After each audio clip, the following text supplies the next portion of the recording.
എല്ലാവർക്കും നമസ്കാരം. ഞാൻ അഭിലാഷ് അമ്പലപ്പുഴ. എൻ്റെ അച്ഛൻ്റെ കൊലപാതകം എം വിശ്വംഭരം കൊലക്കേസിൽ കേരള മുഖ്യമന്ത്രി പിണറായി വിജയൻ്റെ ക്രൂരമായ നിയമലംഘനം, നിയമത്തെയും നീതിയെയും തകർത്ത പിണറായി വിജയൻ ഗവൺമെൻറ്. എം വിശ്വംഭരം കൊലക്കേസിൽ എനിക്കുണ്ടായ നിയമലംഘനം, നീതികേട് ഞാൻ 2020 ഫേസ്ബുക്കിൽ കുറിച്ച പോസ്റ്റ്, പിന്നെ ഈ പോസ്റ്റ് യൂട്യൂബ് കമ്മ്യൂണിറ്റിയിലുമുണ്ട്. ഞാൻ ഈ പോസ്റ്റ് എല്ലാവരെയും ഒന്ന് പരിചയപ്പെടുത്താൻ പോവുകയാണ്.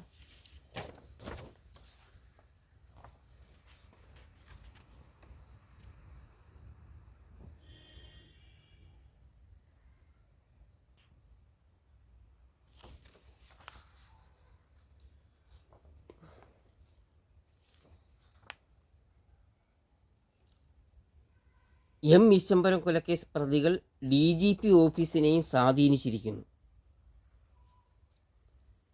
എം വിശ്വംഭരം കൊലക്കേസ് പ്രതികൾ കേരള മുഖ്യമന്ത്രിയെയും മുഖ്യമന്ത്രിയുടെ ഓഫീസിനെയും സ്വാധീനിച്ചിരിക്കുന്നു. അതിക്രൂരമായ നിയമലംഘനം. എം വിശ്വംഭരം കൊലക്കേസിൽ ഞാൻ എഴുതിയിരിക്കുന്ന ഈ പോസ്റ്റിന് പത്രമാധ്യമങ്ങളിലൂടെ മറുപടി പറയാൻ കേരള മുഖ്യമന്ത്രി പിണറായി വിജയന് ധൈര്യമുണ്ടോ? ജനാധിപത്യ വ്യവസ്ഥിതി അനുസരിച്ചാണ് മുഖ്യമന്ത്രി ആയിട്ടുള്ളതെങ്കിൽ ജനാധിപത്യ വ്യവസ്ഥിതിയെ കേരള മുഖ്യമന്ത്രി പിണറായി വിജയൻ അംഗീകരിക്കുന്നുവെങ്കിൽ എം വിശ്വംഭരം കൊലക്കേസിൽ ഞാൻ എഴുതിയിരിക്കുന്ന ഈ പോസ്റ്റിന് പത്രമാധ്യമങ്ങളിലൂടെ മറുപടി പറയാൻ കേരള മുഖ്യമന്ത്രി പിണറായി വിജയന് ധൈര്യമുണ്ടോ?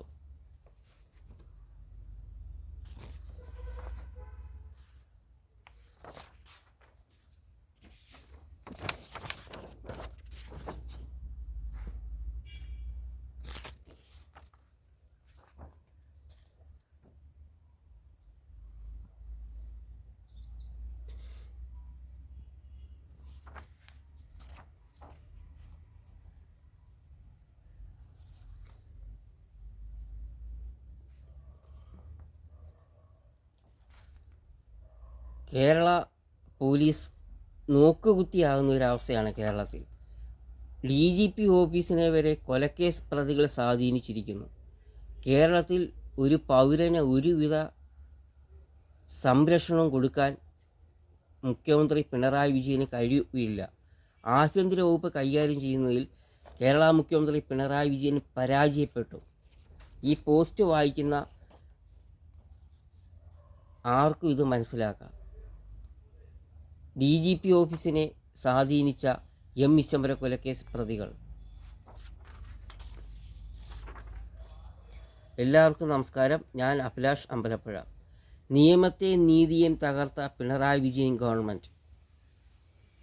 എം വിശ്വംഭരം കൊലക്കേസിൽ ഞാൻ ഈ എഴുതിയിരിക്കുന്ന കാര്യങ്ങൾക്ക് പത്രമാധ്യമങ്ങളിലൂടെ മറുപടി പറയാൻ കേരള മുഖ്യമന്ത്രി പിണറായി വിജയന് ധൈര്യമുണ്ടോ? നിയമത്തെയും നീതിയെയും തകർത്ത പിണറായി വിജയൻ ഗവൺമെൻറ്. ജനാധിപത്യ വ്യവസ്ഥിതി അംഗീകരിക്കുന്നെങ്കിൽ മുഖ്യമന്ത്രി പിണറായി വിജയൻ ഈ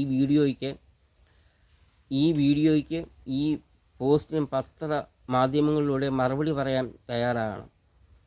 ഒരിക്കൽ കൂടി ഞാൻ അഭിലാഷ് അമ്പലപ്പുഴ.